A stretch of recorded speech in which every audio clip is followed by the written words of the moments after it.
وعباد الرحمن الذين يمشون على الأرض هونا وإذا خاطبهم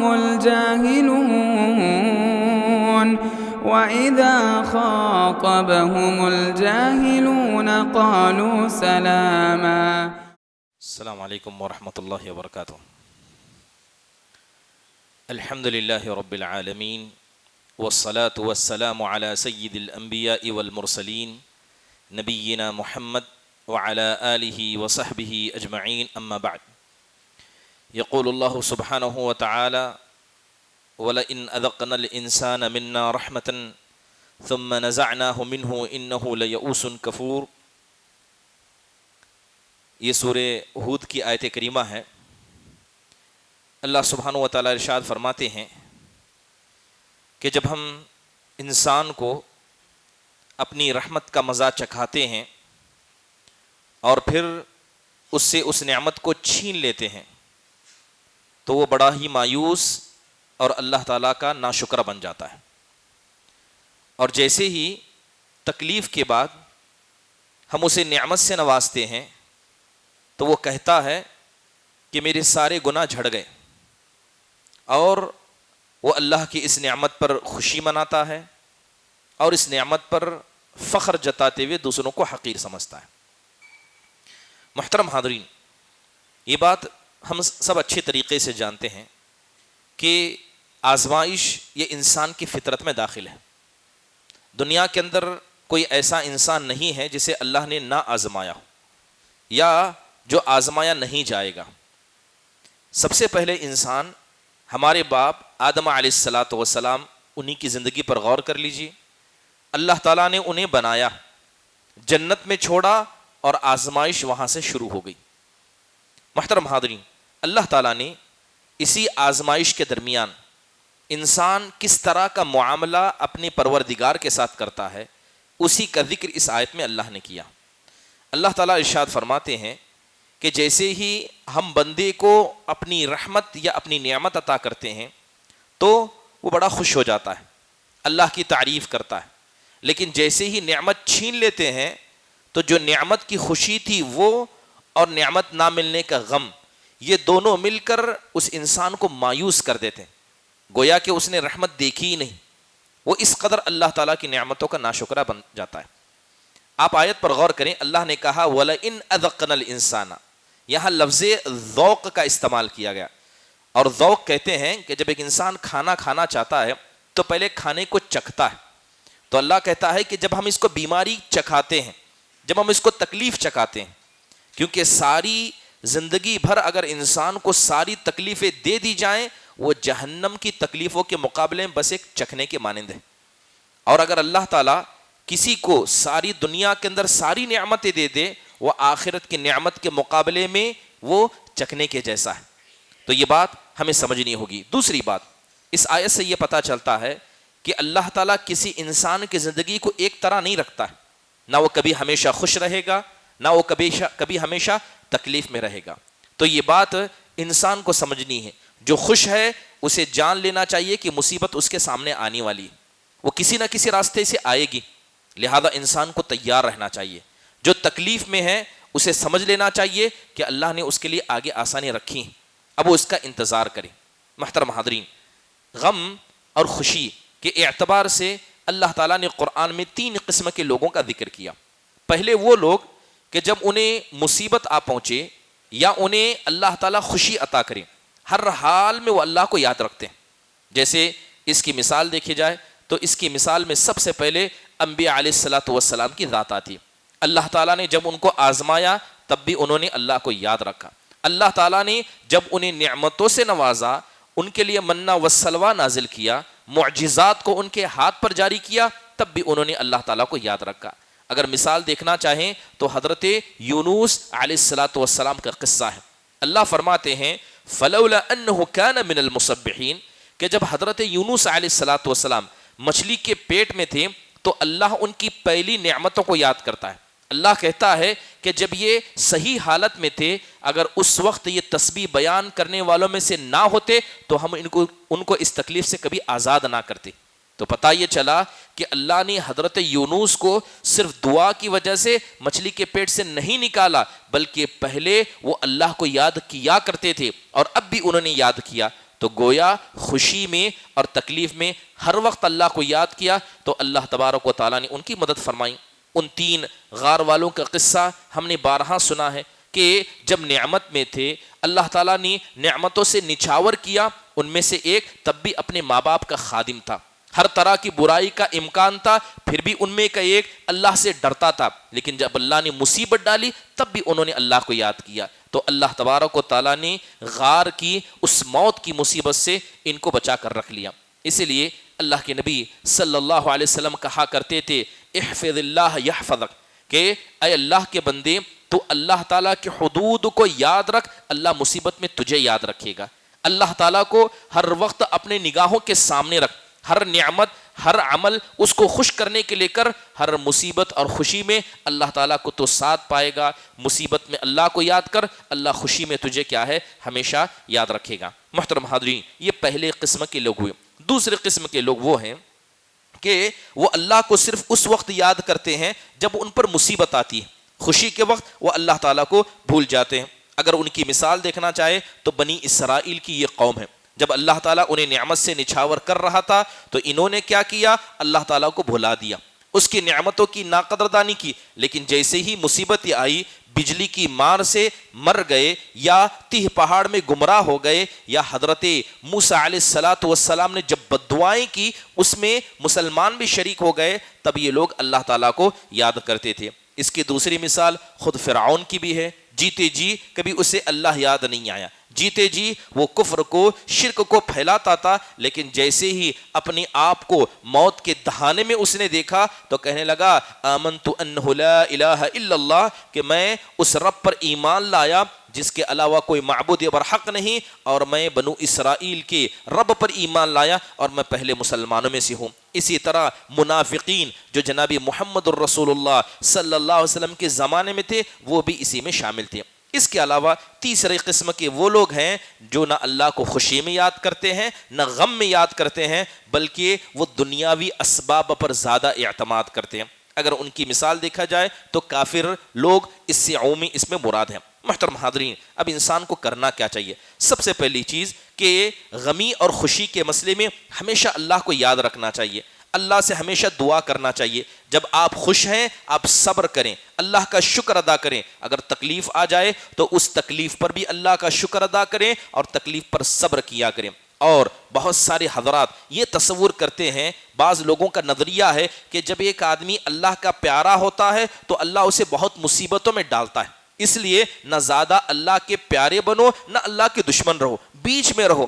زیادہ قریب ہوگے اللہ آزمائے گا، زیادہ نافرمان ہوگے اللہ مصیبتوں میں رکھ دے گا. یقیناً ایسا تصور ایک منافق ہی رکھ سکتا ہے، کیونکہ اللہ تعالیٰ کا ہر فیصلہ یہ حکمت کی بنیاد پر ہوتا ہے. محترم حاضرین، تو بنیادی طور پر انسان کو ہمیشہ مداوت اطاعت کے مسئلے میں برتنی چاہیے. دوسری بات کہ جو لوگ صرف تکلیف میں اللہ کو یاد کرتے ہیں کہیں نہ کہیں یہ اللہ تبارک و تعالیٰ کے ساتھ سچے نہیں ہیں. ایسے لوگوں کو ہمیشہ گناہ ہونے کے بعد اللہ سے توبہ کرنی چاہیے، اللہ کی نعمتوں کو یاد رکھنا چاہیے. اور وہ لوگ جو اللہ کو یاد ہی نہیں کرتے، ہمیشہ غفلت میں رہتے ہیں، انہیں یاد رکھنا چاہیے کہ کہیں اللہ تعالیٰ ان کا شمار فرعون ہو، قوم نوح کے بدبخت ہو، ان کے ساتھ اللہ سبحانہ و تعالیٰ نہ کرے. محترم حاضرین، اس سورہ کے اندر اللہ تبارک و تعالیٰ نے بڑے تفصیل سے حضرت نوح علیہ السلام کا قصہ بیان کیا اور ان کی قوم نے ان کے ساتھ کیسا معاملہ کیا اس کا اللہ ذکر کرتا ہے. اللہ تعالیٰ ارشاد فرماتے ہیں وَأَوْحَى إِلَى نُوحٍ أَنَّهُ لَن يُؤْمِنَ مِن قَوْمِكَ إِلَّا مَن قَدْ آمَنَ. اللہ تعالیٰ نے کہا کہ نوح اب آپ دعوت و تبلیغ کو رہنے دیں، کیونکہ اب اس کے بعد کوئی نیا مسلمان ہونے والا نہیں ہے، جتنے ایمان لانے والے تھے وہ ہو چکے ہیں. فَلَا تَبْتَئِسْ بِمَا كَانُوا يَفْعَلُونَ. اے نوح اب یہ جو گناہ آپ کے سامنے کر رہے ہیں آپ ان سے مایوس نہ ہو. اللہ تعالیٰ نے حکم دیا کیونکہ اللہ کا فیصلہ آ چکا تھا کہ اللہ عذاب کو نازل کرے گا، یہ آپ کی قوم ہلاک کی جائے گی. اللہ نے کشتی بنانے کا حکم دیا. حضرت نوح علیہ السلام لکڑیاں جمع کرتے ہیں، مسلمانوں کی مدد سے ایک بڑی کشتی بنانے لگتے ہیں. اب یہ قوم کے لوگ جو حضرت نوح کو دیکھتے ہیں کہ حضرت نوح نہ سمندر کے کنارے ہیں نہ سمندر ان کی زمین سے قریب ہے، آخر کار کشتی کیوں بنا رہے ہیں، لہذا مذاق اڑاتے اور ٹھٹا کرتے. تو حضرت نوح علیہ السلام کہا کرتے کہ آج تم ہمارا مذاق اڑا رہے ہو، ایک دن آئے گا کہ ہمارا کردار تمہارا مذاق اڑائے گا. اس کے بعد اللہ تبارک و تعالیٰ کے حکم سے حضرت نوح علیہ السلام نے کشتی کو کیا ہے بنا دیا. اب اللہ تعالیٰ نے حکم دیا کہ جتنے جوڑے ہیں پرندوں کے، جانوروں کے، آپ ان سب کو کشتی میں سوار کر لیجئے، ایمان والوں کو سوار کر لیجئے، کیونکہ عذاب کا شروعات ہو چکی تھی، بارش آسمان سے گرنے لگی تھی. لیکن جیسے ہی ایمان والے آ گئے، وہ چولہے جو کبھی آگ سے برستے تھے اب وہ پانی سے برسنے لگے. اللہ تعالیٰ کے حکم سے بارش اتنی ہوئی کہ اس وقت جتنی انسانیت موجود تھی سب کے سب پانی میں ڈوبنے لگی. اللہ تعالیٰ کے حکم سے وہ کشتی چل پڑی اور کشتی چلتے چلتے قوم نوح ساری ڈوبنے لگی. اسی درمیان حضرت نوح علیہ السلام نے اپنے بیٹے کو دیکھا جو ایمان نہیں لایا تھا، جو کفر پر تھا، جو پانی میں غوطے کھا رہا تھا. تو حضرت نوح نے کہا کہ تو کافروں کے ساتھ نہ ہونا، تو مسلمان ہو جا، تو ایمان لیا. تو حضرت نوح علیہ السلام کا بیٹا دنیا کے اسباب کو غور کرنے لگا اور کہنے لگا کہ یہ جو پہاڑ ہے میں اس پر چڑھ کر اپنی جان کو بچا لوں گا. گفتگو چل رہی تھی، اچانک ایک موج آئی اور اسے ڈبا کر چلی گئی. حضرت نوح علیہ السلام کو اس معاملے سے بڑی تکلیف ہوئی. اللہ تعالیٰ نے زمین کو حکم دیا کہ وہ پانی کو پی جائے، لہذا کشتی جا کر جودی پہاڑ سے ٹکرا گئی. اب حضرت نوح علیہ السلام اللہ سے دعا کرتے ہوئے کہتے ہیں اے میرے پروردگار، تو نے تو وعدہ کیا تھا کہ تو میرے گھر والوں کو بچا لے گا، اور میرا بیٹا تو میرا گھر والا تھا. تو اللہ تعالیٰ نے نصیحت کرتے ہوئے کہا اے نوح، میں تم کو نصیحت کرتا ہوں کہ ایسی چیز کا سوال نہ کرو جس کا تمہیں علم نہیں ہے. تمہارے گھر والے یہ ایمان والے ہیں، وہ تمہارا بیٹا تمہارے گھر والوں میں سے نہیں تھا. حضرت نوح علیہ السلام نے اللہ تعالیٰ سے معافی مانگی اور اللہ نے ان کی توبہ کو قبول کر لیا. محترم حاضرین، یہ مختصر قصہ اس آیت کے اندر مذکور کیا گیا. یہ قصہ بہت ساری نصیحتوں کو ہمارے سامنے رکھتا ہے. پہلی نصیحت، اللہ تعالیٰ کہتا ہے وَقَالَ ارْكُبُوا فِيهَا بِسْمِ اللَّهِ مَجْرِيهَا وَمُرْسَاهَا، کہ جب حضرت نوح علیہ السلام کشتی پر سوار ہو رہے تھے اور لوگوں کو سوار کر رہے تھے تو انہوں نے بسم اللہ کہا، اللہ کے نام سے اس کام کی شروعات کی. تو پتہ یہ چلا کہ انسان جب بھی کوئی کام کرنا چاہے، جس کام میں وہ خیر کی امید رکھتا ہے، ہمیشہ بسم اللہ کے ذریعے کام کو شروع کرے. بلکہ لفظ بسم اللہ یہ صرف زبان سے ادا کرنے کا کلمہ نہیں ہے، بلکہ دل میں ایمان ہونا چاہیے کہ یہ کام جو شروع کر رہا ہوں اس کی توفیق مجھے اللہ دے رہا ہے. نہ میرا مال، نہ میرا عہدہ، نہ میرا جسم، نہ میری طاقت، جو ظاہر میں سبب ہیں مگر حقیقی سبب اللہ سبحانہ و تعالیٰ کی ذات ہے. لہذا انسان زبان سے بسم اللہ کہے اور دل کے اندر اس کے معنی کو سمجھے. محترم حاضرین، اللہ تعالیٰ نے کہا وَلَا تَكُن مَعَ الْكَافِرِينَ. غور کریں کہ جب حضرت نوح علیہ السلام کا بیٹا پانی میں ڈوب رہا تھا تو حضرت نوح نے کہا کہ تم کافروں میں سے مت ہونا. جبکہ وہ ڈوب رہا تھا پانی میں، حضرت نوح کو کہنا چاہیے تھا کہ تم ڈوبنے والوں میں سے مت ہونا. تو یہ بات پتہ چلتی ہے کہ انسان کی زندگی سے زیادہ دین کی نعمت بڑی ہے، کیونکہ انسان مر جائے لیکن بے دین مرے یہ زیادہ خطرناک بات ہے. لہذا حضرت نوح نے یہ نہیں کہا کہ ڈوبنے والوں میں سے مت ہونا، کہا کہ کافروں کے ساتھ نہ ہونا. اس لیے اللہ تعالیٰ مسلمانوں سے کہتا ہے وَلَا تَمُوتُنَّ إِلَّا وَأَنْتُمْ مُسْلِمُونَ، کہ مرنا نہیں مگر اس حال میں کہ تم دیندار ہو.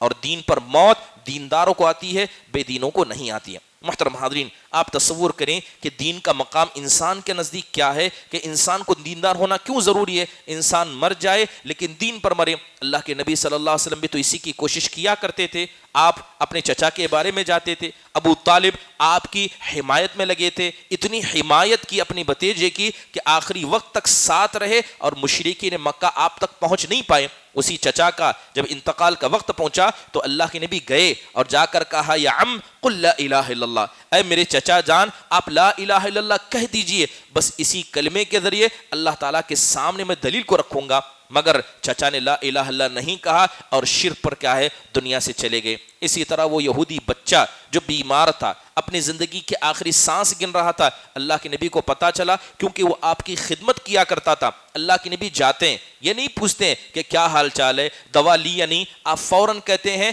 قل لا الہ الا اللہ، لا الہ الا اللہ بولو. آپ علیہ الصلوۃ والسلام نے اسے کلمہ پڑھانا چاہا تو اس نے اپنے باپ کی طرف دیکھا تو باپ بھی کہتا ہے اطیع ابا القاسم، کہ ابو القاسم کی اطاعت کرو. وہ بچہ کلمہ پڑھ لیتا ہے. اللہ کے نبی فوراً وہاں سے اٹھتے ہیں اور کہتے ہیں الحمدللہ الذی انقذہ من النار، تمام تعریفیں اس اللہ کے لیے ہیں جس اللہ نے اس کو جہنم کی آگ سے بچا لیا. محترم حاضرین، آیت میں آگے چلیں. اللہ سبحانہ و تعالیٰ ارشاد فرماتے ہیں وَاسْتَوَتْ عَلَى الْجُودِيِّ، کہ یہ پہاڑ سے جا کر وہ کشتی رک گئی، پہاڑ پر جا کر وہ کشتی رک گئی. یہ بات پتہ چلتا ہے کہ جب نیک انسان نیک ہو تو اس کی نیکی کا اثر ہر چیز پر پڑتا ہے. اب یہ جو پہاڑ ہے، جودی پہاڑ ہے، اس کا نام کسی کو نہیں پتا تھا، کیونکہ حضرت نوح اور ایمان والے اس پہاڑ پر رکے تھے تو اللہ تعالیٰ نے اس پہاڑ کے نام کو آج تک زندہ رکھا. اس لیے علماء کہتے ہیں کہ 3 ایسے پہاڑ کے نام قرآن کے اندر ذکر ہیں جن پہاڑ کو ایمان والوں کی وجہ سے اللہ نے عزت بخشی، جیسے جودی پہاڑ حضرت نوح کی وجہ سے، طور سینا حضرت موسیٰ کی وجہ سے، اور جبل حرا کا پہاڑ جناب محمد الرسول اللہ صلی اللہ علیہ وسلم کی وجہ سے. محترم حاضرین، آگے اللہ نے کہا وَمَا آمَنَ مَعْهُ إِلَّا قَلِيلٌ، کہ حضرت نوح علیہ السلام پر جو ایمان لانے والے تھے وہ بڑے ہی تھوڑے تھے، بڑے ہی کم تھے. تو یہ بات پتہ چلتی ہے کہ نیک لوگ ہمیشہ زمانے میں کم ہی رہیں گے، نیک لوگوں کا غلبہ کبھی زمان میں نہیں ہو سکتا. اسی لیے کہا جاتا ہے انما الاعمال بالنیات، کہ اعمال کا دار و مدار نیت پر ہے. یہاں ایک بات کی طرف میں اشارہ کر دینا مناسب سمجھتا ہوں. بہت سارے لوگ نتیجوں کو دیکھ کر نیتوں پر فیصلہ کرتے ہیں. مثال کے طور پر کوئی بڑا کام انسان نے کیا، بہت اچھا کارنامہ ہوا، تو لوگ کہتے ہیں کہ اس کی نیت اچھی تھی اس لیے کام اچھا ہوا، جبکہ یہ بات غلط ہے. کبھی بھی نتیجوں کو دیکھ کر نیتوں کا فیصلہ نہیں ہو سکتا. اگر ویسی بات کہا جائے تو حضرت نوح علیہ السلام 950 سال خدمت کرتے ہیں اور ایمان لانے والے گنتی کے تھے. تو کیا حضرت نوح علیہ السلام کی نیت درست نہیں تھی؟ کیا حضرت نوح کی خدمت صحیح نہیں تھی؟ تو پتہ یہ چلا کہ انسان کی نیت اچھی بھی ہو سکتی ہے، بری بھی ہو سکتی ہے. اس کا نتیجہ اچھا بھی ہو سکتا ہے، برا بھی اس کا نتیجہ ہو سکتا ہے. اس کی دوسری مثال کہا جائے، اللہ کے نبی صلی اللہ علیہ وسلم نے کہا تھا کہ میں نے قیامت کے منظر کو دیکھا، ایک ایسے نبی کو دیکھا جس پر کوئی آدمی ایمان نہیں لایا تھا، ایک نبی ایسے تھے جس پر ایک آدمی مسلمان ہوا تھا، ایک نبی ایسے تھے جن پر چند لوگ ایمان لائے تھے. تو کیا پتا چلتا ہے کہ انبیاء سے مقدس شخصیتیں کوئی نہیں، ان کی خدمتوں میں کوئی شک نہیں، ان کی نیتوں میں کوئی شک نہیں، لیکن نتیجہ کبھی ان کے لیے صحیح نہیں ہوا. تو پتہ یہ چلا کہ نتیجوں کو دیکھ کر نیتوں کا فیصلہ کرنا یہ شریعت کے اندر غلط ہے. لہذا لوگ جو بار بار کہتے ہیں کہ ماشاءاللہ آپ نے اتنی بڑی خدمت کی اس لیے کہ آپ کی نیت درست تھی، یہ لفظ غلط ہے. انسان کو ایسا نہیں کہنا چاہیے. محترم حاضرین، اللہ تعالیٰ کہتا ہے قُلْ نَحْمِلْ فِيهَا مِنْ كُلِّ زَوْجَيْنِ اثْنَيْنِ، اللہ تعالیٰ نے کہا کہ نوح اپنی کشتی میں تم ہر جوڑے کو شامل کر لو، ہر جوڑے کو شریک کر لو جو آگے چل کر آپ کو مستقبل میں فائدہ دے. یہاں ایک بنیادی بات سمجھنی چاہیے کہ انسان کو اللہ تعالیٰ نے ہمیشہ عمل کرنے کا حکم دیا. ایسا نہیں ہے کہ اگر حضرت نوح علیہ السلام وہ جانوروں کے جوڑے کو نہ لیتے تو اللہ دوبارہ پیدا نہیں کر سکتا تھا. اللہ تعالیٰ قادر مطلق رکھتا ہے، اللہ ہر چیز پر قدرت رکھتا ہے، لیکن اللہ چاہتا ہے کہ بندہ اسباب کو اختیار کرے. اس لیے اللہ تعالیٰ نے نوح سے کہا کہ آپ انتظام خود کریں، پھر اللہ تعالیٰ پر بھروسہ کریں. جیسے کہ کہا جاتا ہے کہ اونٹ کو رسی سے باندھو، اس کی حفاظت کا مسئلہ اللہ پر چھوڑ دو. اگر کوئی آدمی اونٹ کو چھوڑ دے گا اور اللہ پر توکل کرے گا تو یہ اسباب کے اختیار کرنے کے خلاف ہے. تصور کر کے دیکھیں، اللہ تعالیٰ نے قرآن میں جگہ بجگہ انبیاء کو عمل کرنے کا حکم دیا. اس سے پہلے درس میں ذکر کیا گیا کہ حضرت مریم علیہ السلام جو ایسی حالت میں تھی، حمل میں تھی، وضع حمل کا مسئلہ تھا، بھوکی تھی، اللہ تبارک و تعالیٰ حضرت مریم سے کہتا ہے کہ تمہارے پاس جو کھجور کا درخت ہے آپ اسے ہلائیں، آپ اسے زور سے ہلائیں، اللہ تعالیٰ اوپر سے کھجور گرا دے گا. اب سوال ہے کہ اگر حضرت مریم کھجور کے درخت کو نہ ہلاتی تو کیا اللہ بغیر ہلائے کھجور کے درخت کو گرانے کی طاقت نہیں رکھتا تھا؟ کیا کھجور نہیں گر سکتے تھے؟ ضرور ہو سکتا ہے، لیکن اللہ چاہتا ہے کہ بندہ خود کرے، اسے اپنی نعمت کی قدر ہو. تو لہذا پتہ یہ چلا کہ اللہ سبحانہ و تعالیٰ بندوں سے عمل کا مطالبہ کرتا ہے، پھر اس کے بعد اللہ سبحانہ و تعالیٰ اس سے توفیق کی امید اور توفیق اللہ اسے دے دیتا ہے. محترم حاضرین، آگے اللہ نے کہا قال یا نوح انہ لیس من اہلک. جب حضرت نوح نے اپنے بیٹے کی سفارش کی اور کہا کہ یہ میرا اہل ہے تو اللہ تعالیٰ نے کہا کہ نوح یہ تمہارے اہل میں سے نہیں ہے، یہ تمہارے گھر والوں میں سے نہیں ہے، تو یہ بات پتہ چلتی ہے کہ ایک آدمی کا خونی رشتہ اس سے زیادہ مضبوط اسلامی رشتہ ہے. اسلامی رشتہ خونی رشتے سے زیادہ مضبوط ہے. اس کی ایک مثال یوں دیکھی جا سکتی ہے کہ اگر کوئی آدمی اگر سگا بھائی بھی ہو, باپ اور بیٹے بھی ہو, اگر بیٹا اسلام کو چھوڑ دے گا تو وہ میراث میں حصہ نہیں لے سکتا. وہ اسلام کو چھوڑ دے گا, وہ مسلمان کا بھائی نہیں ہو سکتا, جبکہ خونی اعتبار سے وہ بیٹا ہے, خونی اعتبار سے وہ بھائی ہے. تو یہ بات پتہ چلی کہ اسلامی اخوت, اسلامی رشتہ یہ سگے رشتے سے زیادہ بہتر ہوگا جب اسلام لانے والا مسلمان ہوگا. اس لیے اللہ تعالیٰ نے کہا انما المؤمنون اخوہ, کہ تمام مومن آپس میں بھائی بھائی ہیں. اس لیے ہم کہتے ہیں کہ جب بھی بات اللہ کے نبی کی اہل بیت کی جاتی ہے, آپ کا سگا چچا ابو لہب تھا, ابو لہب تھا, اسی طرح ابو جہل تھا, کہ یہ لوگ آپ کے خاندان میں شمار ہوتے ہیں؟ نہیں, یہ مشرک تھے, کافر تھے, ان کا تعلق آل محمد میں نہیں آتا ہے. جبکہ ہم درود پڑھتے ہیں تو کیا کہتے ہیں؟ اللہم صلی علی محمد وعلی آل محمد, کہ آل محمد پر رحمت کو نازل کر. اس رحمت سے یہ کافر دور ہیں. تو پتہ یہ چلا کہ خونی رشتے سے زیادہ ایمان رشتہ اللہ سبحانہ و تعالیٰ نے مضبوط بنایا ہے. محترم حاضرین, اللہ تعالیٰ نے کہا انہ عمل غیر صالح. اللہ نے حضرت نوح کے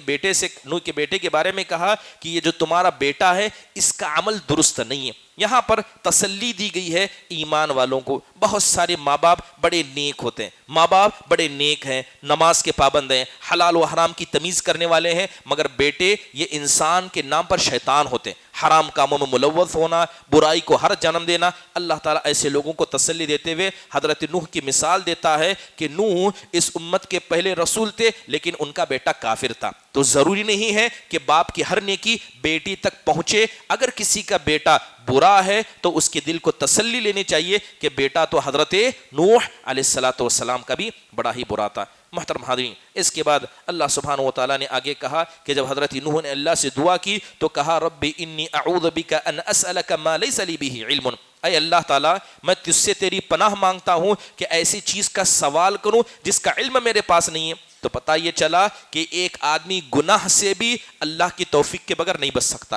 اللہ اگر اسے گناہ سے بچنے کی توفیق دے گا تبھی وہ گناہ سے بچے گا. محترم حاضرین, حضرت نوح علیہ السلام نے 950 سال اللہ کی دین کی خدمت کی. بس ایک سوال اللہ سے پوچھا, ایک سوال, اور کہا کہ یہ میرے گھر میں سے ہے. تو اللہ تعالیٰ نے کیا کہا؟ انی اعیذک ان تکون من الجاہلین. اے نوح, ہم تم کو نصیحت کرتے ہیں کہیں تم جاہلوں میں سے نہ ہو جائے. 950 سال کی خدمت اور ایک سوال, اللہ کی ذات پر ایک سوال 950 سال کی خدمت پر بھاری پڑ جاتا ہے اور انسان ہمیشہ کے لیے جاہل بن جاتا ہے. اس لیے پتہ ہونا چاہیے کہ اللہ تعالیٰ کی ذات کے بارے میں, دین کے مسئلے کے بارے میں انسان کو اپنی زبان کو ہمیشہ خاموش رکھنا چاہیے.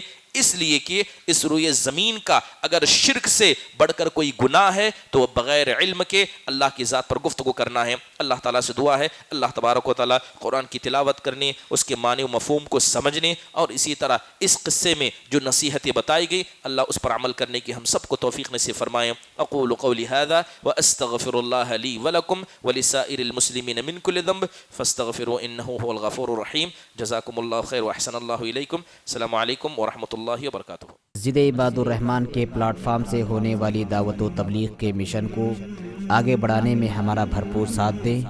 علم و عمل سے ناطہ جوڑنے کے لیے اہل علم سے جڑیں.